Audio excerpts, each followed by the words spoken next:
Hi friends, ആർഫോളയിലേക്ക് സ്വാഗതം.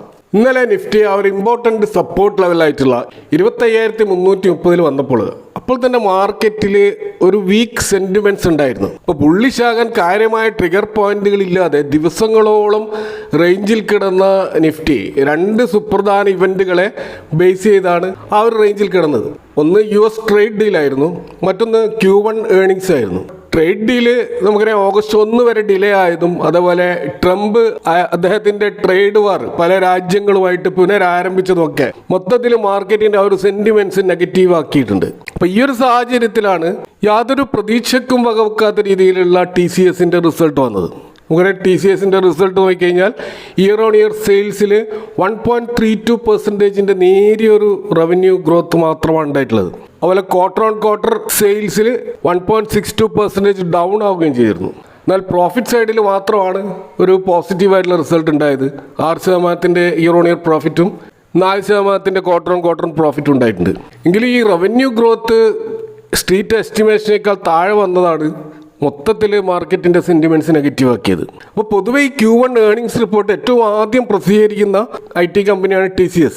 അപ്പോൾ TCSൻ്റെ ഒരു റിസൾട്ട് എന്ന് പറയുന്നത് പൊതുവെ IT സെക്ടറിൽ ഒരു ട്രെൻഡ് സെക്ടറായിട്ട് നിൽക്കുന്ന ഒരു റിസൾട്ടായിരിക്കും പൊതുവെ. അപ്പോൾ നിലവിലുള്ള IT സെക്ടറിൻ്റെ ഒരു അവസ്ഥ സൂചിപ്പിക്കുന്ന ഒരു സ്പെസിമെൻ ആയിട്ടുള്ള ഒരു റിസൾട്ടാണ് പൊതുവെ TCS കൊണ്ടുവരാറുള്ളത്. അതുകൊണ്ട് തന്നെ ഈ Q1 ഏർണിംഗ് സെഷൻ സ്റ്റാർട്ട് ചെയ്തത് വളരെ നിരാശപ്പെടുത്തുന്ന TCSൻ്റെ റിസൾട്ട് ആയതുകൊണ്ടാണ് മൊത്തത്തിൽ മാർക്കറ്റ് ഇപ്പോൾ വലിയ തോതിൽ നെഗറ്റീവായത് എന്ന് മനസ്സിലാക്കാം. അപ്പോൾ TCSൻ്റെ ഈ ഒരു റിസൾട്ട് വളരെ നേരിയ ഒരു ഗ്രോത്ത് മാത്രമേ TCSൽ നമുക്ക് കഴിഞ്ഞ 3 ക്വാർട്ടർ റിസൾട്ടുകളിൽ കാണാൻ കഴിയുള്ളൂ. അപ്പോൾ ഇത് സൂചിപ്പിക്കുന്നത് IT കമ്പനികളുടെ ആ ഒരു സ്ട്രഗിള് അത് ഇപ്പോഴും തുടർന്നുകൊണ്ടിരിക്കുകയാണ്. പക്ഷെ അവിടെ നമ്മൾ മനസ്സിലാക്കേണ്ട ഒരു കാര്യം, TCSൻ്റെ റിസൾട്ട് അത് റെപ്രസെൻറ്റേറ്റ് ചെയ്യുന്നത് ലാർജ് ക്യാപ്പ് IT സെഗ്മെൻറ്റിലുള്ള ഒരു സിനാരിയോ ആണ്. എന്നാൽ മിഡ് ക്യാപ്പ് IT സെഗ്മെന്റ് കുറച്ചുകൂടി ബെറ്റർ ആയിരിക്കുമെന്നാണ് പൊതുവെ അനലിസ്റ്റുകൾ വിലയിരുത്തുന്നത്. അതുകൊണ്ട് തന്നെ TCSന്റെ റിസൾട്ട് ഇത്രമാത്രം ഒരു നിരാശപ്പെടുത്തേണ്ട കാര്യമില്ല എന്നാണ് പൊതുവെ മാർക്കറ്റ് വിലയിരുത്തുന്നത്. അതുപോലെ IT സെഗ്മെന്റിലുള്ള ഈ ഒരു അണ്ടർ പെർഫോമൻസ് പൊതുവെ മാർക്കറ്റ് പ്രതീക്ഷിച്ച ഒരു അണ്ടർ പെർഫോമൻസ് തന്നെയാണ്. കാരണം ഈ ഒരു Q1 നല്ല പെർഫോമൻസ് കാഴ്ചവെക്കാൻ സാധ്യതയുള്ള സെക്ടറിൽ IT സെഗ്മെന്റ് ഉണ്ടായിരുന്നില്ല. അവിടെ telecom, oil and gas, auto പോലെയുള്ള സെഗ്മെന്റ് ആണ് നന്നായിട്ട് പെർഫോം ചെയ്യുക എന്നാണ് പൊതുവെ മാർക്കറ്റ് വിലയിരുത്തിയിട്ടുള്ളത്. അപ്പോൾ ഇന്ന് നമ്മുടെ മാർക്കറ്റ് ഈ രീതിയിൽ ഒരു ഡൗൺ ട്രെൻഡിലാണെങ്കിലും US മാർക്കറ്റ് അങ്ങനെ ആയിരുന്നില്ല ഇന്നലെ ക്ലോസ് ചെയ്തത്. അപ്പോൾ താരിഫ് റിലേറ്റഡ് ആയിട്ടുള്ള ആ ഒരു വളറ്റിലിറ്റി അത് US മാർക്കറ്റിനെ വലിയ തോതിൽ ബാധിച്ചതായിട്ട് ഇന്നലത്തെ ക്ലോസിംഗിൽ നമുക്ക് മനസ്സിലാക്കാൻ കഴിയില്ല. കാരണം ഡൗ ജോൺസ് 0.43% അപ്പായിട്ടാണ് ഇന്നലെ ക്ലോസ് ചെയ്തത്. S&P 500 0.27% അപ്പായിരുന്നു. നാസ്ഡാക്ക് 0.09% അപ്പായിരുന്നു. അപ്പം 3 പ്രധാനപ്പെട്ട ഇൻഡെക്സുകളൊക്കെ പോസിറ്റീവ് തന്നെയാണ് ക്ലോസ് ചെയ്തത്. അപ്പോൾ US മാർക്കറ്റിൻ്റെ ഈ ഒരു പോസിറ്റീവ് ക്ലോസിങ്ങിന് പ്രധാനമായിട്ടുള്ള കാരണമായിട്ട് കാണുന്നത് ഡെൽറ്റ എയർലൈൻസിലുള്ള ആ ഒരു ഓപ്റ്റിമിസ്റ്റിക് ആയിട്ടുള്ള ഒരു ഫോർകാസ്റ്റാണ്. ഡെൽറ്റ എയർലൈൻസിൻ്റെ റിസൾട്ട് നല്ലൊരു ക്വാർട്ടർ ആയിരിക്കുമെന്നാണ് ഫോർകാസ്റ്റ് ചെയ്യപ്പെട്ടിട്ടുള്ളത്. അതുപോലെ ഈ താരിഫ് അനൗൺസ്മെൻറ്റിൻ്റെ ആ ഒരു സിനാരിയോ ഉണ്ടെങ്കിലും NVIDIA എന്നുള്ള USൻ്റെ ഏറ്റവും ടോപ്പ് നോച്ച് കമ്പനിയുടെ പെർഫോമൻസും വളരെ പോസിറ്റീവായിട്ടാണ് ഫോർകാസ്റ്റ് ചെയ്യുന്നത്. അതുകൊണ്ട് തന്നെ US മാർക്കറ്റിൽ വോളറ്റിലിറ്റി താരതമ്യേന കുറഞ്ഞതായിട്ടാണ് കാണുന്നത്. അപ്പോൾ ഇന്ന് നമ്മൾ ഇന്ത്യൻ മാർക്കറ്റിലേക്ക് വന്നു കഴിഞ്ഞാൽ നിഫ്റ്റി ലാർജ് ക്യാപ് സ്റ്റോക്കുകൾ 0.81% ഡൗൺ ആയിരുന്നു. നിഫ്റ്റി മിഡ് ക്യാപ്പ് 0.83% ഡൗൺ ആണ്. നിഫ്റ്റി സ്മോൾ ക്യാപ്പ് 250 0.7% ഡൗൺ ആണ്. നിഫ്റ്റി മൈക്രോ ക്യാപ്പ് 250 0.5% ഡൗൺ ആണ്. അപ്പോൾ ബ്രോഡ് മാർക്കറ്റിൽ തീർച്ചയായിട്ടും ആ ഡൗൺ ട്രെൻഡ് ഉണ്ടായിട്ടുണ്ട് എന്നാണ് നമുക്കിതിൽ നിന്ന് മനസ്സിലാക്കാൻ കഴിയുന്നത്. അപ്പോൾ നെഗറ്റീവ് ട്രിഗർ പോയിന്റുകൾക്ക് വേണ്ടി കാത്തിരിക്കുന്ന ബിയേഴ്സ് ഇപ്പോൾ വളരെ ആക്റ്റീവായി വന്നിട്ടുണ്ട് എന്നാണ് മാർക്കറ്റിൻ്റെ മൊത്തത്തിലുള്ള പ്രകടനം വെച്ച് നോക്കിയാൽ നമുക്ക് മനസ്സിലാക്കാൻ കഴിയുക. അതുകൂടാതെ നമ്മുടെ ഇന്ത്യൻ മാർക്കറ്റിൻ്റെ വാല്യുവേഷൻ വളരെയധികം സ്ട്രെച്ച്ഡ് ആയിട്ടുണ്ട്, വളരെയധികം ഹൈ ആയിട്ടുണ്ട്. PE ഇപ്പോൾ നമ്മൾ കാണുന്നത് നിഫ്റ്റിയുടേത് 22 എന്നുള്ള മൾട്ടിപ്പിൾസ് PE ആണ്. അപ്പോൾ നമ്മുടെ ഒരു മാർക്കറ്റിലെ FY26 ഏർണിങ്സിൻ്റെ ഒരു ഗ്രോത്ത് എന്ന് പറയുന്നത് ഒരു 10% ആ ഒരു ഗ്രോത്ത് മാത്രമേ പ്രതീക്ഷിക്കുന്നുള്ളൂ. അപ്പോൾ അത് വെച്ച് നോക്കുമ്പോൾ ഈ ഒരു PE ഒരിക്കലും ന്യായീകരിക്കാൻ കഴിയുന്നതല്ല എന്നാണ് പൊതുവെ വിലയിരുത്തപ്പെടുന്നത്. അപ്പോൾ അതുകൊണ്ടാണ് ഫോറിൻ ഇൻസ്റ്റിറ്റ്യൂഷണൽ ഇൻവെസ്റ്റേഴ്സിൻ്റെ ശക്തമായ ബൈങ് നമ്മൾ ഇന്ത്യൻ മാർക്കറ്റിൽ കാണാൻ കഴിയാത്തത്. ഇപ്പോൾ നമുക്ക് കഴിഞ്ഞ ഒരു മാസത്തെ മാർക്കറ്റ് പെർഫോമൻസ് വെച്ച് നോക്കിക്കഴിഞ്ഞാൽ സൗത്ത് കൊറിയ, ജർമ്മനി, ജപ്പാൻ, അതുപോലെ MSCIയുടെ എമർജിംഗ് മാർക്കറ്റ് ഇൻഡെക്സ് ഇതൊക്കെ വെച്ചുകൊണ്ട് നിഫ്റ്റി 50 താരതമ്യം ചെയ്ത് കഴിഞ്ഞാൽ നിഫ്റ്റി 50 ഈ ഒരു ഇൻഡെക്സുകളെയൊക്കെ അണ്ടർ പെർഫോം ചെയ്യുന്നതായിട്ടാണ് നമുക്ക് കാണാൻ കഴിയുന്നത്. അപ്പോൾ അതിൻ്റെ ഒരു പ്രധാനപ്പെട്ട കാരണം ഈ ഒരു ഹൈ വാല്യൂഷൻ തന്നെയാണ്. ഇതുകൂടാതെ താരിഫ് റിലേറ്റഡ് ആയിട്ടുള്ള അൺസർട്ടനിറ്റി കാരണം ആളുകൾ കൂടുതൽ സേഫ് ആയിട്ടുള്ള ഇൻവെസ്റ്റ്മെന്റിലേക്ക് പോകുന്നതിൻ്റെ അടിസ്ഥാനത്തിൽ ഗോൾഡ് പ്രൈസ് വീണ്ടും തിരിച്ചു കയറുന്നതായിട്ടും നമുക്ക് കാണാൻ കഴിയും. ഇപ്പോൾ നമ്മുടെ മാർക്കറ്റിൻ്റെ ഒരു സപ്പോർട്ട് ലെവൽ അടുത്തത് നമ്മൾ കാണുന്ന 25,170 ആ ലെവൽ ബ്രേക്ക് ചെയ്യുകയാണെങ്കിൽ 25,050 വരെ മാർക്കറ്റ് പോകാനുള്ള സാധ്യതയാണുള്ളത്. അപ്പോൾ 25,150 അതുപോലെ 25,050 ആ ഒരു ലെവല് ഒരു വാല്യൂ ബൈങ്ങിൻ്റെ ഒരു അവസരമായിട്ട് വേണം നമ്മൾ കണക്കാക്കാൻ.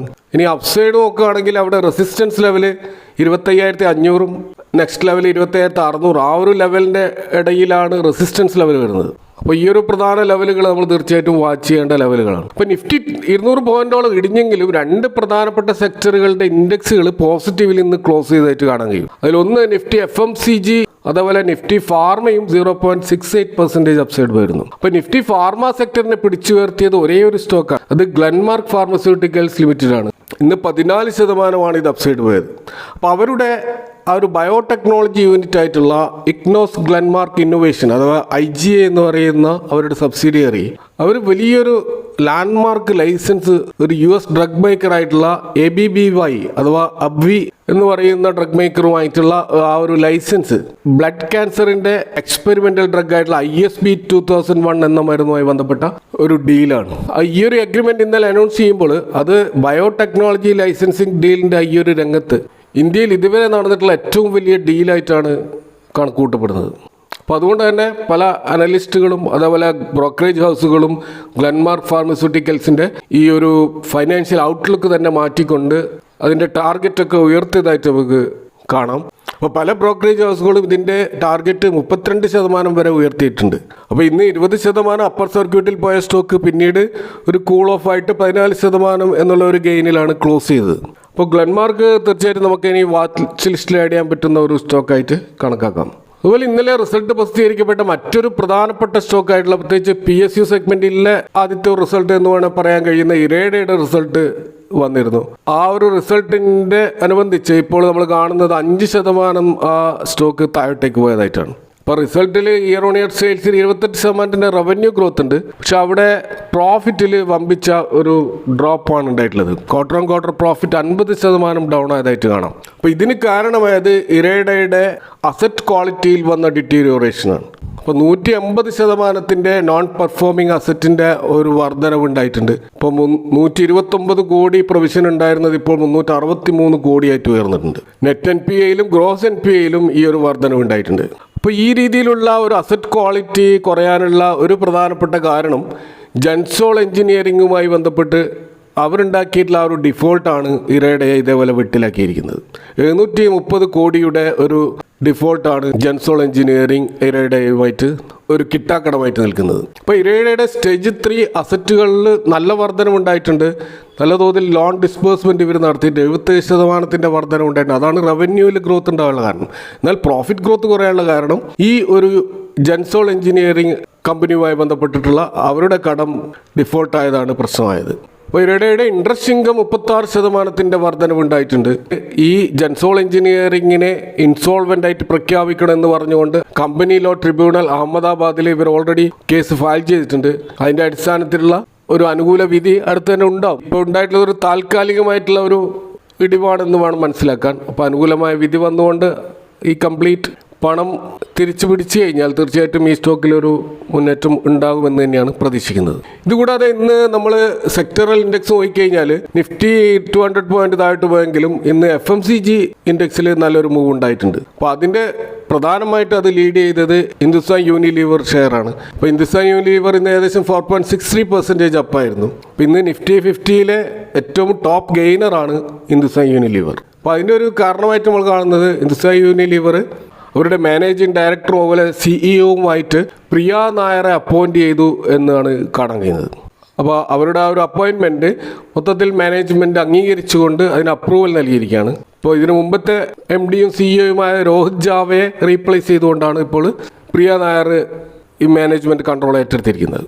നല്ല സക്സസ്ഫുൾ ആയിട്ടുള്ള ഒരു കരിയർ HUL ബിൽഡ് ചെയ്തിട്ടുള്ള പ്രിയ നായർ അവർ ഈ പ്രത്യേകിച്ച് ഈ ഒരു ബ്യൂട്ടി പേഴ്സണൽ കെയർ സെഗ്മെൻറ്റിലുള്ള HULൻ്റെ ആ ഒരു ബിസിനസ്സിനെ ഏറ്റവും അധികം മുന്നോട്ട് കൊണ്ടുപോയതിൽ പ്രധാന പങ്ക് വഹിച്ച ഒരു എക്സിക്യൂട്ടീവ് ഡയറക്ടറാണ്. അപ്പോൾ അതുകൊണ്ട് തന്നെ യൂണിലീവറിൻ്റെ ഒരു മേജർ ബിസിനസ് സെഗ്മെൻ്റ് ആയിട്ടുള്ള ബ്യൂട്ടി ആൻഡ് വെൽബീയിങ് ആ ഒരു മേഖലയിൽ കൂടുതൽ ഒരു മുന്നേറ്റം ഉണ്ടാക്കാൻ ഇവരുടെ ഈ ഒരു അപ്പോയിൻമെൻറ്റ് കൊണ്ട് സാധിക്കുമെന്നുള്ളൊരു പ്രതീക്ഷയാണ് ഈ സ്റ്റോക്കിൽ ഇപ്പോൾ ഒരു അപ്സൈഡ് മൂവിന് കാരണമായിട്ടുള്ളത്. അപ്പോൾ ഇതൊക്കെയാണ് ഇന്നത്തെ മാർക്കറ്റുമായി ബന്ധപ്പെട്ടിട്ട് ഇവിടെ സൂചിപ്പിക്കാനുള്ളത്. ഈ വിഷയങ്ങളുമായി ബന്ധപ്പെട്ടുള്ള നിങ്ങളുടെ അഭിപ്രായങ്ങൾ കമൻറ്റുകൾ അറിയിക്കുക. Thanks for watching. See you next time with another video.